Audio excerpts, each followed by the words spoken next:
What is going on, viewers of YouTube? Sunspot here, guys. My review of the Marvel Legends Infinite Series Hulkbuster Build-A-Figure Marvel's Blizzard action figure. As per usual, I do want to highlight the packaging. Honestly, nothing too special. This is where you'd see the figure inside with all his accessories. Does say Marvel at the top, Build-A-Figure Hulkbuster with some age information. Down at the bottom does say Marvel Legends Infinite Series Marvel's Blizzard. Clearly, they don't even have the license to their own character, so he is in fact Marvel's Blizzard. Sides have this really cool image of Blizzard. I love how it's black and white, misty. Really reminds me of the 50s, and it's just really unique to the box. And it is, of course, the same on the other side. Back of the box shows the rest of the figures in the wave. I do, in fact, have all of them, and I'm looking forward to reviewing the Hulkbuster. Really nice image of Blizzard himself in action, looking pretty cool. The paint on this is actually better than the figure, so I feel like I'm being cheated. Here's a biography of the character. If you like, pause and read that now, you can. As for the figure himself, this guy is so freaking cool. As much as I love all the figures in the wave with Doctor Strange, the new War Machine, and the Ultimate Iron Man suit,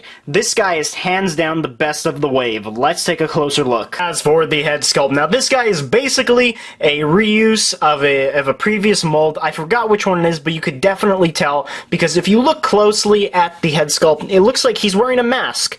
You could see all the folds in the material, and when I mean material, the cloth and everything, all the wrinkles and stuff. So obviously this guy is not a completely new figure, but just a repaint. But besides that, the paint on this guy is really nice. I absolutely love the crystal blue they use for the face, the pitch white eyes.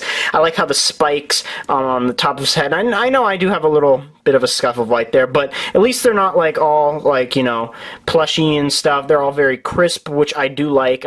One thing I must mention, I don't know how this is appearing on camera, but the back of the head is really shiny, like just really shiny actually, compared to the rest of the white on the body. Like here, you can even tell there's some black spots here, which I don't know why that happened. It really doesn't take away from the awesomeness of this figure. You could tell all the blue looks so nice. Give me a closer look at the eyes and stuff, all the paint they put on this with the spikes and everything, just absolutely stunning. I like how it's symmetrical too, how this is kind of puffy right here and it's puffy right here as well, and it's kind of like a pattern, like the spikes start really long on the end, pretty short down below the ears. And the rest of the figure is just as awesome. Again, a pretty plain paint job, but at that, it is absolutely stunning.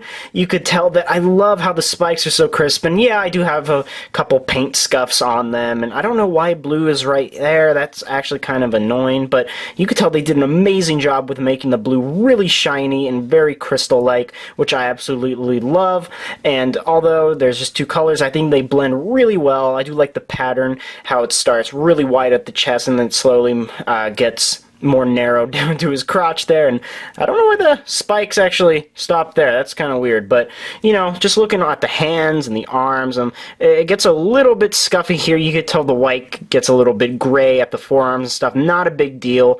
I think they could have done better here. You could tell there's this giant crisp line, which is honestly kind of annoying. This arm, you could tell, has the same problem. There's like this giant circle right here, which actually kind of bothers me, and it's a little bit gray and blue. I don't know why that's there. And the arms are a little bit too rubbery. It's not that big of a detail, but it's something to just note. Looking at the legs and stuff, a great paint job. That really annoys me, all those numbers, but the blue they use is really nice. One thing I noticed is that the blue starting at his calves, like where the spikes are and stuff, is a different shade of blue than the rest of the figure, which is kind of odd. I don't know if that's appearing on camera, but that's just something. The feet, again, this is a remold or a reuse of a previous mold, probably the Daredevil, so you could tell he has boots on, which is honestly kind of annoying. I wish they used a different sculpt, but that's what you get. Actually use a little bit of a shade of silver on both shoulders, which is kind of cool. Gives the white a little bit different of a shade. Now there's some blue scuff marks all around, which is kind of annoying, and I know it just kind of looks ugly, but you can hardly tell from far away. As for articulation, this guy does have a ton. His head can move up all the way that much, can go down that much, can actually wobble left and right, can do the full 360, so you get a full range of motion at the head, which is nice. His arms can fully rotate. Be a little bit careful. Feels like it's going to pop out. Can go out and in, forward, back. He does have the bicep swivel. He does have two joints at the elbow, and now it is a very flimsy rubber, so don't just be careful of that. The wrist can fully rotate, go out and in, side to side, however you want. Abdomen crunch can go forward that much, back that much.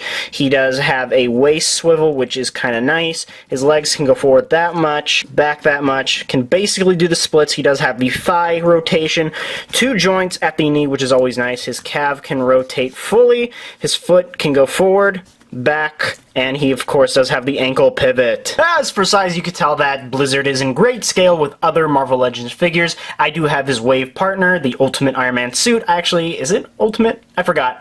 It's from the comics, but I do have Streetwise here, which is the standard Combiner Wars figure, and you could tell that he is taller. And here he is next to my alpaca. As for accessories, you could tell that I do have Hulkbuster here. I know that's kind of a weird thing to transition to, but just because this guy is a bitch to put together, I just want to just show you it just like this. I don't want to take them apart.